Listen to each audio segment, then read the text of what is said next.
Like and subscribe this video. जब आपने ये नेटवर्क मार्केटिंग का प्रोफेशन को चुनी लिया है तो अब इसका फाउंडेशन बनाने के लिए जो काम लगेगा, और फाउंडेशन बनाने में सबसे ज्यादा वक्त लगता है और सबसे ज्यादा तकलीफ उसमें होता है। पहला माला बनाना, सेकंड फ्लोर बनाना, थर्ड फ्लोर बनाना, फिफ्थ फ्लोर बनाना, ये कोई प्रॉब्लम है नहीं। चढ़ना, ऊपर चढ़ना, उसमें कोई प्रॉब्लम है नहीं, लेकिन सबसे ज्यादा वक्त फाउंडेशन में लगता है। और फाउंडेशन कभी ऊपर नहीं जाता, फाउंडेशन हमेशा नीचे जाता है। देयरफॉर तो बहुत नीचे जाना पड़ेगा, बहुत नीचे गिरना पड़ेगा।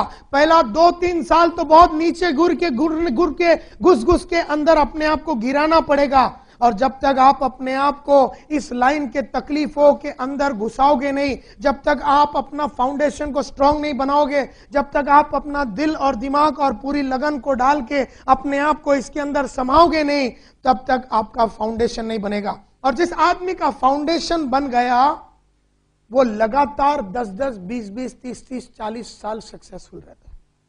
अमिताभ का फाउंडेशन बहुत स्ट्रांग है, आशा भोसले का फाउंडेशन बड़ा स्ट्रांग है, लेकिन इनके इनिशियल डेज के करियर को देखो, कोई कुत्ता पूछता नहीं था।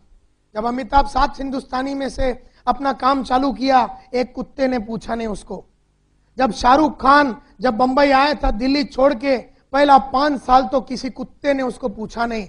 गली गली में घूमता था, स्टूडियो की ठोकरें खाता था, एक भी छोटे छोटे सीरियल के लिए तड़पता था। तब जाके उसको एक छोटा सा सीरियल फौजी बोल के एक सीरियल मिला था 1985 में, तब भी उसका नाम नहीं मिला। फिर उसके बाद एक छोटी और सीरियल मिली सर्कस बोल के, उसमें उसने काम किया। इस तरह से पहला 5-6 साल तो किसी को कोई सपोर्ट नहीं मिला था। जितने भी आप अगर नारायण मूर्ति को देख लो, जिन्होंने इन्फोसिस चालू किया, पहला 1 साल तक उनको धंधा ही नहीं मिला था। अगर आप NIT को देख लो तो पहला 6 महीना तक उनको धंधा ही नहीं मिला था।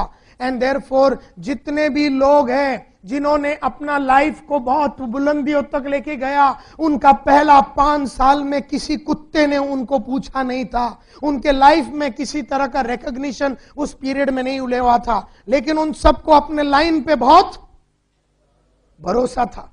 उन सालों में जब किसी ने उनको पूछा नहीं, जब लोग उसको चिढ़ाते थे, जब अमिताभ एक एडवर्टाइजिंग का नौकरी छोड़ के, कैलकाटा में एडवर्टाइजिंग का नौकरी छोड़ के जब फिल्म लाइन में आया, तो सभी ने उससे कहा कि ये तू जो कर रहा है तू गलत है, लेकिन उसको अंदर चाहत थी, उसको जुनून था, उसको जोश था। वो डिटर्मिनेशन और डेडिकेशन के साथ उस लाइन में जुड़ा रहा, अटका रहा, बना रहा, टिका रहा। और जब तक ये एटीट्यूड आपका होता नहीं है, कोई भी प्रोफेशन में आप नाम नहीं बना सकते। कोई भी एक प्रोफेशन आप चुन लो।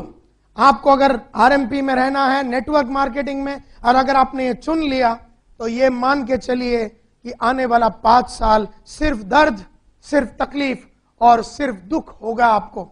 हाँ, इसके बीच में अगर 5-6 लाख रुपया अगर आपने हफ्ते में कमा लिया तो समझ लेना बोनस है। अगर इस संघर्ष में अगर आपको पैसे जल्दी मिल गया तो समझ लेना कि नसीब बहुत जोर में है। लेकिन यह ना समझना कि कम से कम 4 से 5 साल जब तक आप अपना लाइफ को डेडिकेटेडली इसमें अपने आप को फाउंडेशन बनाने के लिए नहीं लगाओगे, तब तक आप इसके लिए तैयार नहीं हो सकते हैं। तब तक आप कोई भी प्रोफेशन के लिए तैयार नहीं हो सकते। देयरफॉर माय डियर फ्रेंड्स, अगर लाइफ में बनना है तो पहले तो एक प्रोफेशन को चुनना है। मुझे नहीं मालूम कि आपने दिल से इसको चुना या जबरदस्ती ही चुना या मजबूरी में चुना, लेकिन इससे कोई फर्क नहीं पड़ता। आपने दिल से आप RMP में आए या मजबूरी में RMP में आए या किसी ने जबरदस्ती किया, अब आ ही गए हो, अब आ ही गए हो तो इस पे अविश्वास न करना। अब आ ही गए हो तो इस पे विश्वास करो। अब आ ही गए हो, जबरदस्ती ही सही, जानबूझ के नहीं तो किसी ने धक्का मारा, किसी ने कोई अपलाइन ने आपको स्टोरी सुना दी और आपको इस लाइन में ले आया, तो मेरे ख्याल से अब आ ही गए हो तो इसको अपना प्रोफेशन करके मान लो। अब तो मैं भी आ गया 19 इयर्स में, जब मैं सेल्स में आया स्वामीनाथन अय्यर के बोलने पे, उसने मुझे मोटिवेट किया और मैं तो मोटिवेट होने के लिए बैठा ही था। क्योंकि मेरे पास गंवाने के लिए कुछ भी था ही नहीं कुछ भी, और आपके पास भी गंवाने के लिए कुछ नहीं।